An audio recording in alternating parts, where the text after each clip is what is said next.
Guys, happy Thursday. I hope you guys are doing good. I hope you guys are in good health, and I can feel you guys worrying about me. Just that, don't worry about me. I am okay. I will be fine. I wouldn't be able to do all of this if I wasn't. So, all right. So we left off with basically, the political propaganda of Jesus and John, and now we're going to get into a little bit more of the early Christians and them using magic or casting spells in the name of Jesus. So I think that's pretty amazing. I think they should have never stopped. I get why, because of their faith, their religion, but why not? All right, so there are many other questions, most of them deeply disturbing. What or whom did Salome really want John's head for? So yeah, they wanted his head, and I don't know why. I want to know why. It seems that the old prophet's death was by no means the end of him, and even his physical remains were to suffer pretty much a checkered history. So his physical remains too, did they blaspheme them? Or throw them in, I don't know, somewhere that was not sacred? If you were a heretic, you were not, buried on Christian ground or have a Christian burial. You were buried somewhere else to where, you were not, with Christians. All right, so of course, it is enormously difficult to piece together the dramas of 2,000 years ago. That'd be really, really, really, really hard. 2,000 years of drama and soapbox and gossip. No wonder they had the Tower of Babylon. Babylon, get it? Yeah, I know, it's corny. Okay, but certain aspects of John's death still raised suspicions. He was a political prisoner of great status, so yeah, it was total politics. Total politics. Yet apparently he was executed.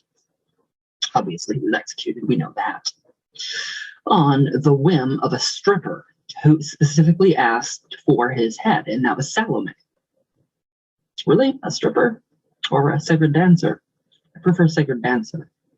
Now, as a beheading was not a common method of execution in Judea in that time, the Jews tended to stone criminals and outlaws, whereas the Romans employed the considerably crueler method of crucifixion.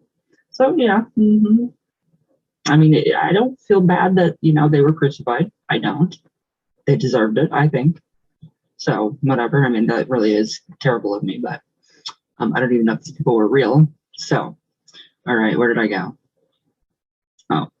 There is a distinct sense of ritual to the Baptist's death, though. So for what purpose or for whom did Salome really want John's head?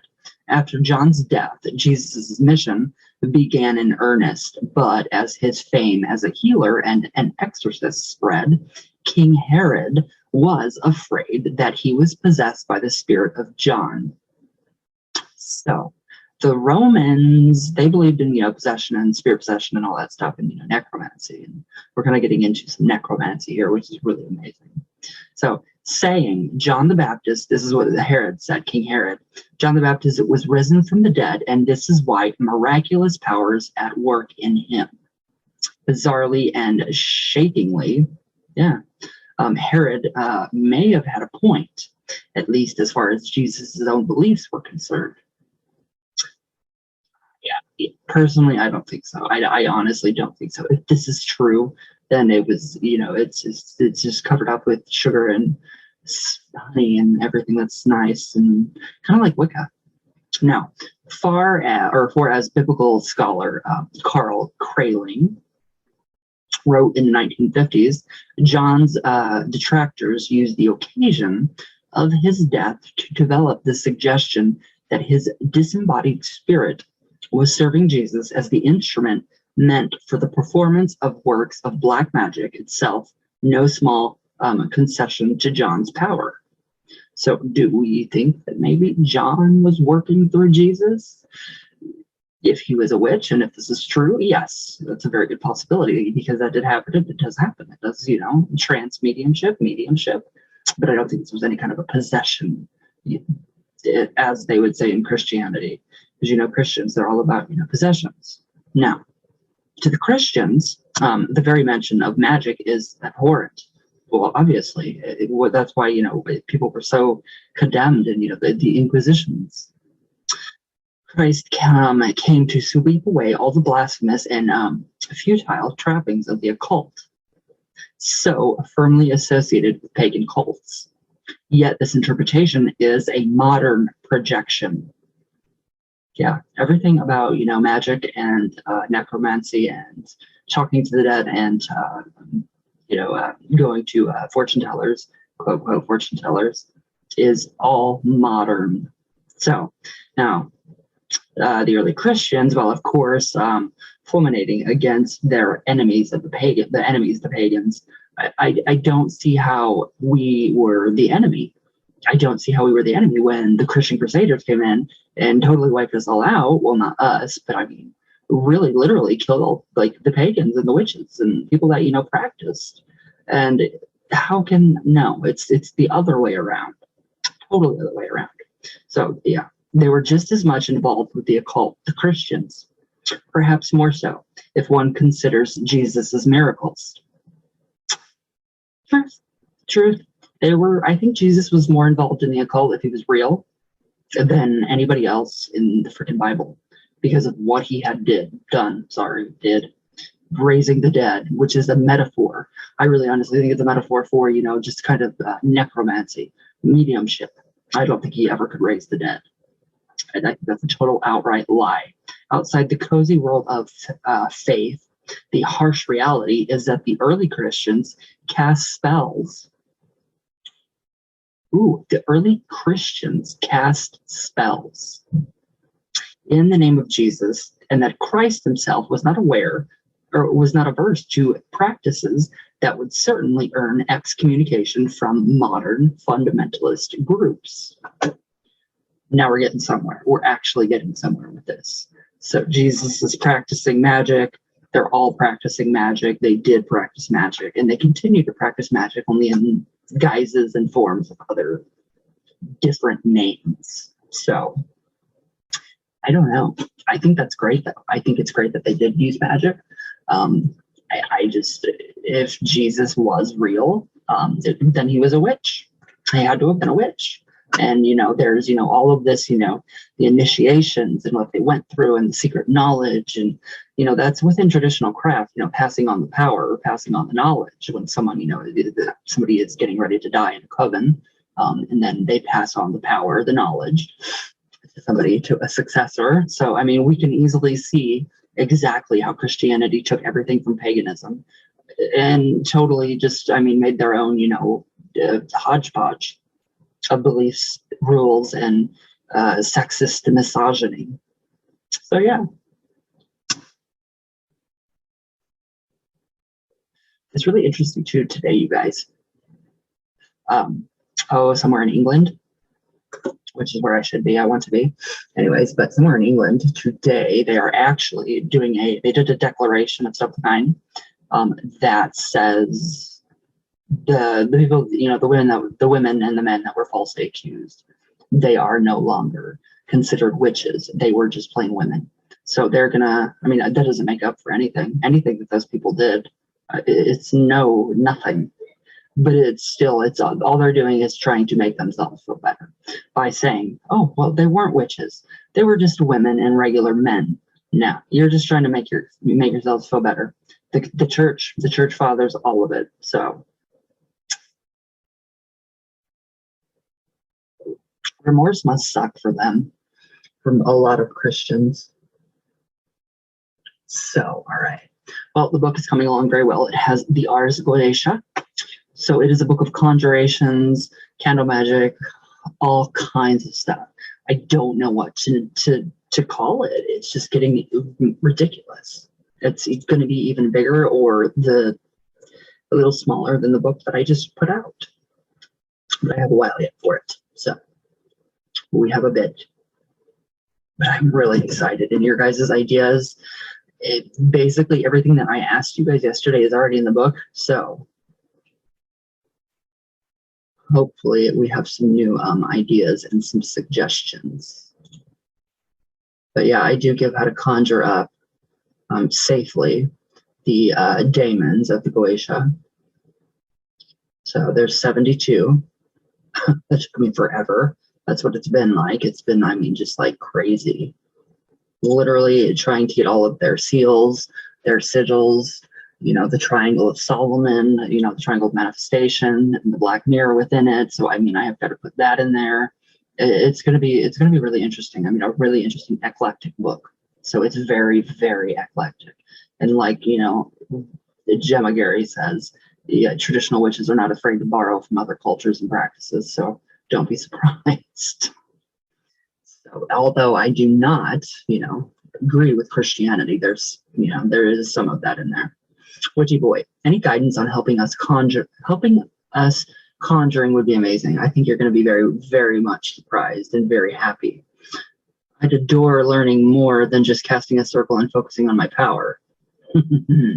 The first book, it's compass, not a circle for me, but anyway, glad to know you're okay. If you ever need a boost, just ask and I'll light a candle for you. Aw, thank you. Thank you. That does mean a lot to me. Aw. Oh, you guys, don't worry about me. I feel it. I feel it.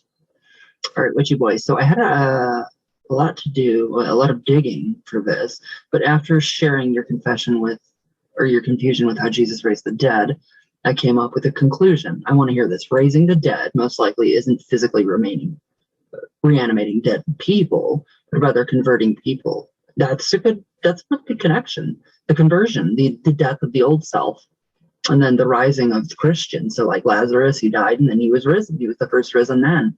And he was risen and he came back as a Christian. He was fully, you know, renewed. So that does make sense.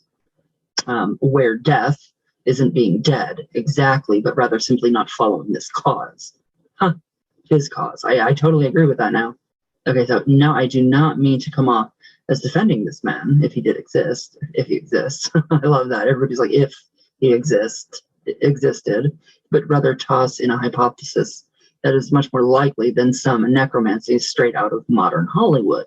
I'd like to hear other ideas if anyone has them. Love you, Ryan. Thanks for being so awesome, Heart. Aw, thank you. You're amazing. I do agree. I agree 100%. I do think, yeah, the people that were dead and they came back, that Jesus brought back from the dead, I think that those were just people that were converted to Christianity and then their new life started. So it's kind of like, you know, when people, you know, move out of state and take a different identity. There we go. Second, you know, being saved again or being born again, the metaphors. So I totally agree. But the necromancy, I mean, that does have a really good, you know, a very good solid point with actually, you know, Jesus raising the dead and talking to the dead. I don't think it was the physical person. I think it was total necromancy, as we're probably going to find out in this book. What are your guys' thoughts on that topic right there? The dead, Jesus bringing the dead back to life. Do you think it's just like us talking and, you know, conjuring up spirits and talking to them, or inviting them to the board to talk to us? I think it's the same thing, same concept, all of it. Thank you, Witchy Boy. That is freaking amazing. I love it. Pardon my French. No, I'm joking. All right, Witchy Boy. With all of this talk of this biblical stuff, I've been finding myself more drawn to Egypt yet again. I was, and then I just kind of, traditional craft always brings me back, and this time I stayed. I haven't left. So I can't leave. I love the music so much. I do too. It's just amazing. It brings me comfort and power just meditating with some music in the background. I love it. I don't know who is calling to me yet, but if I were to guess, I'd guess Thoth or Isis or Astarte or Ishtar or Astarte. Thoth and Isis are usually the first ones. Beautiful, beautiful deities. That's the only gods of Egypt I have made a relationship with, but only time will tell. I think you're doing wonderful. I think if something calls to you and you feel it in your heart and you feel that pull, I think you should follow it. I mean, I did, and it was a beautiful time in my life. And it was beautiful finding, you know, learning about all the different, you know, the deities in the Egyptian pantheon. You know, I truly think Christianity stole all of, you know, the Egyptian, you know, pantheon and all of their practices and beliefs, as well as the pagans and all of that. So, all right. Those are some really good comments. Thank you. Philip, did you read God Man, the Word Made Flesh? No. I might. All right. Lady Blind Wolf, heart. I love you. All right. Tony Garcia. Hey, Ryan. Hi. How are you?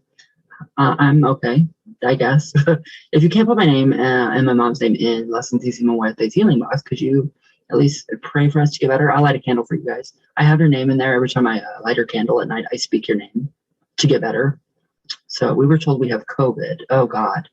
We felt sick since the 22nd, and we felt sick since. I have felt, well, I'm sick for other reasons that you guys know, but sorry to bother you again with this. No, you're not bothering me at all. I promise. Don't think that. Not sure why we keep getting sick this often since the beginning of COVID. I don't know. I don't know. It's weird. It's really, really weird. I thought I had a touch of it maybe, but it's not. It's not with me. But yeah. Aw. I hope you feel better. I hope you feel better. Yes, I will definitely light a healing candle for you tonight. Maria Ranteria. Oh no, baby. So sorry. Take care. Oh, I'm fine. I will be fine. Quit it. I love you. Okay, Soul Thorns. Oh my God, be careful. Be safe. Wear sunscreen. You still get a tan with sunscreen. Look into what your doctor might say about the range for your skin. I got burned so bad and used a toner for my skin. I remember looking disturbed because it damaged me so bad. I even got the marks on my thighs. Love you, and I love you too. Hope you use the moisturizers. There are really good ones out there. Oh yeah, I love it. Brazilian cream, that stuff is really amazing too. No, I use a lot of cocoa butter, shea butter, almond oil. I use a lot of Vaseline with cocoa butter all over my skin, my tattoos. So yeah, I'm very hydrated. My face, I do use oh God, hyaluronic acid, and I use a good moisturizer. So yeah, and everything is just kind of. So I do try. Now I do. Now I take care of my skin. But I did. I would use sunscreen, but I would still get burned. It's just crazy. That's just how I am. Then I tan right afterwards. So it's weird. All right. Suggestive. Hello, Lisa's Life. BC Happy. Hi. How are you guys? Tony Garcia. Jean Cameron. Hello. Dawn Reynolds. Sue Ortiz. Alexandra Hill. Smoky Shake. Hi. Jake Phoenix. Hi, my bro. Monique Traba. Hi. How are you? I hope you're well. Gustavo. Hi, my brother. Daniela Davis. Sorry. Jasper. Hi, my Jasper. Amelia Fritz. How are you? Maria Renteria. Lisa's Life. My Lou. Hi, my Lou. Keep away. How are you? Abby the Witch. Collie Box Love. Mary Picard. Wild Child Tarot. I love you guys so much. Bitter Almonds. Bay Magic. Soul of Thorns. Jay Oakley. Come on, Jay. All right, guys. Anyways, yeah, let me know what you guys think below. Jam-packed information. So yeah. All right, guys. Yeah, just stay safe, be healthy, stay happy, all that good stuff. Don't get sick. I love you guys, and I will see you guys tomorrow. So, all my love, all the way from always Venus, always Venus, all the way back down. And I'll see you guys tomorrow. And thank you guys for your all your opinions and everything that you have been contributing to this, because it's going to be amazing. I'll see you guys tomorrow, and I love you all.